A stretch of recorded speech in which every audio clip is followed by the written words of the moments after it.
உமக்கு மேல் ஒருவரும் இல்லையே, எல்லோருக்கும் மேலாக உயர்ந்தவர், உமக்கு மேல் ஒருவரும் இல்லையே. அல்லேலூயா, அல்லேலூயா.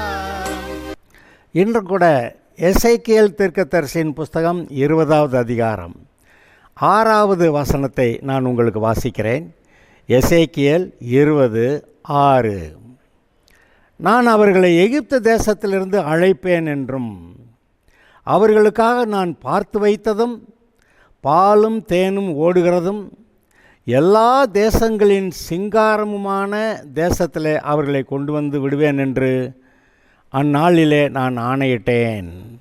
பாருங்கள், இஸ்ரவேல் ஜனங்களை எகிப்து தேசத்தில் அடிமைத்தனத்தில் இருந்தவங்களை நான் அவர்களை விடுதலையாக்கி நலமும் விஸ்தாரமான தேசத்தில் நான் அவங்கள கொண்டு வந்து சேர்ப்பேன்னு சொன்னதாக அங்கே நீங்கள் யாத்ராகமம் 3 வாசிக்கிறீங்க. அதையும் கூட நான் உங்களுக்காக வாசித்து காட்டுறேன்.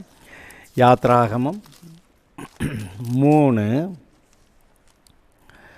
அப்பொழுது கர்த்தர், எகிப்தில் இருக்கிற என் ஜனத்தின் உபத்திரவத்தை நான் பார்த்து ஆளவட்டிகள் நிமித்தம் அவர்கள் எடுக்கிற கூக்குரலை கேட்டேன், அவர்கள் படுகிற வேதனைகளை அறிந்திருக்கிறேன். நீங்கள் வேதனைகளில் இருந்தீங்கன்னா அதையும் அறிந்திருக்கிறேன் என்று சொல்லுகிறவர். அவர்களை எகிப்தியரின் கைக்கு விடுதலையாக்கவும் அவர்களை அந்த தேசத்திலிருந்து நீக்கி கானானியரும் ஏத்தியரும் எமோரியரும் பெர்சியரும் ஏவியரும் எபூசியரும் இருக்கிற இடமாகிய பாலும் தேனும் ஓடுகிற நலமும் விசாலமான தேசத்திலே கொண்டு போய் சேர்க்கவும் இறங்கினேன். அதை வசனத்தை கவனிச்சிங்களா? பாலும் தேனும் ஓடுகிறதும் நலமும் விசாலமான தேசத்திலே அவர்களை கொண்டு போய் சேர்க்க இறங்கினேன். இன்றைக்கும் கூட உங்களுடைய வாழ்க்கையில் அந்த விஸ்தாரமான நலமும் விசாலமான அந்த தேசத்திலே பாலும் தேனும் ஓடுகிற அந்த தேசத்தில் கொண்டு போய் சேர்க்க உங்களுடைய வாழ்க்கையில் இன்று இறங்கி இருக்கிறார். இந்த வசனத்தை நீங்கள் கேட்கும் போதே, இது கேட்கறதுலேருந்தே தெரிகிறது இன்றைக்கு இந்த வசனம் உங்களுக்காக அது செயல்படுகிறது. இப்போ நான் வாசித்தேனே, எசேக்கியேல் 20:6வது வசனம், நான் அவர்களை எகிப்து தேசத்திலிருந்து அழைப்பேன் என்றும் அவர்களுக்காக நான் பார்த்து வைத்ததும் பாலும் தேனும் ஓடுகிறதும் எல்லா தேசங்களின் சிங்காரமான தேசத்தில் அவர்களை கொண்டு வந்து விடுவேன் என்றும் ஆணையிட்டார். எப்படியா? அவர் நமக்காக பார்த்து வச்சாராம்.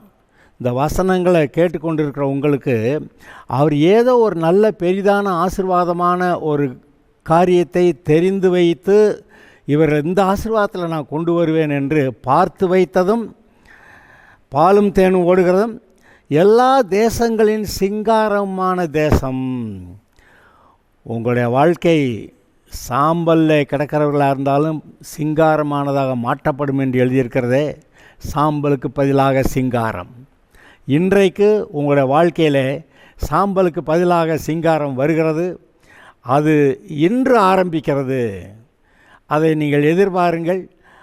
அவர் அப்படி செய்கிறதை நினைத்து பார்த்து என்னுடைய வாழ்க்கையை சாம்பலிருந்து சிங்காரமாய் மாற்றுகிறதற்காக உமக்கு நன்றி ஸ்தோத்திரம் என்று சொல்லி அவரை ஸ்தோத்தரிப்போமாக. ஆபிரகாம் இன்னும் வயதான நிலைமையில் இருக்கும்போதே நான் வாழ வயது போலாகி ஈசாக்கு பெற்றுக்கொள்வேன் என்று விசுவாசத்தோடு ஸ்தோத்திரம் பண்ணி கர்த்தரை மகிமைப்படுத்தினானா. இப்போ அப்படி என்னமோ நீங்கள் உங்கள் கண்களுக்கு முன்பாக அந்த நன்மை நீங்கள் பார்க்காதிருந்தாலும் இப்பொழுது இந்த வார்த்தையை நீங்கள் கேட்கிறீர்கள். இந்த வார்த்தையிலே கர்த்தருடைய வார்த்தை வருகிறது. இதை நீங்கள் கவனித்து பார்த்து, கர்த்தாவே நீர் எனக்கு வைத்திருக்கிற அந்த நலம் விசாலமான நீர் பார்த்து வைத்திருக்கிற அது தேசங்களிலே சிங்காரமான அப்படிப்பட்ட ஒரு வாழ்க்கையை எங்களுக்கு நீர் இப்பொழுது கொடுக்கிறேன் என்று சொல்லியிருக்கிறீர். அதை நான் கேட்கிறேன், அதை ஏற்றுக்கொள்ளுகிறேன், விசுவாசிக்கிறேன், உமக்கு நன்றி. அப்படி சொல்லலாமா? இப்போ இருக்கிற சூழ்நிலைகள்லாம் பார்த்தா ஒரு வேளை சொல்ல முடியாமல் இருக்கலாம். ஆனால் இதை மாற்றுகிறேன் என்கிறது தானே அவருடைய வார்த்தை. உங்களுக்காக யுத்தம் பண்ணுகிறேன் என்கிறது தானே அவருடைய வார்த்தை. ஆக உங்களுக்காக யுத்தம் பண்ணி உங்களுக்காக ஜெயம் கொடுத்து உங்களை பாலும் தேனும் ஓடுகிற நலமும் விசாலமான அவர் பார்த்து வைத்திருக்கிற தேசங்களிலே சிங்காரமான தேசம் என்று சொல்லுகிறாரே, அதெல்லாம் பைபிளில் எதுக்கு எழுதியிருக்கு? அந்த பழங்காலத்து இஸ்ரவேலருக்கா? அது அந்தந்த காலங்கள் எழுதுனதெல்லாம் அப்போ முடிஞ்சிருச்சு. ஆனால் இப்பொழுது இந்த வசனம் நமக்கு, நாம் இதை வாசிக்கும்போது ஆண்டவர் நம்முடைய உள்ளத்தில் பேசுகிறார். கவனிக்கிறீங்களா? அது உங்களுடைய உள்ளத்தில் பேசுதா? நன்றி சொல்லுவீங்களா? நன்றி சொல்லுங்க.